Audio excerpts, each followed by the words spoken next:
दिने जीशु लोक मानू शिक्षा दौले।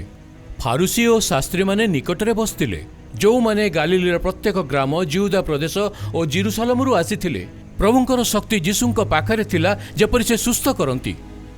केतक लोक गोटे पक्षाघात रोगी को खटरे बोही जीशुंक आगे रखापी चेष्टा कले, किंतु सेठारे एते लोक थिले जे से माने जीशुंक पाखक जीवाको बाट पाइलेनी।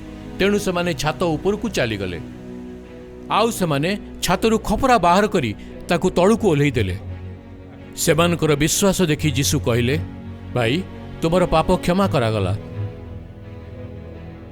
एथिरे शास्त्री और फारुसी माने भाबिबाकू लागिले,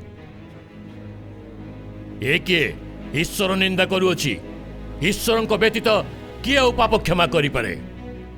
सेमानक तर्क वितर्क ज्ञात होई जीशु सेमानकू कहिले, मनरे कौन तर्क वितर्क करुअछ? कौन सहज? तुमर पाप सबू क्षमा करागला बोली कहिबा ना उठ चाल बोली कहिबा?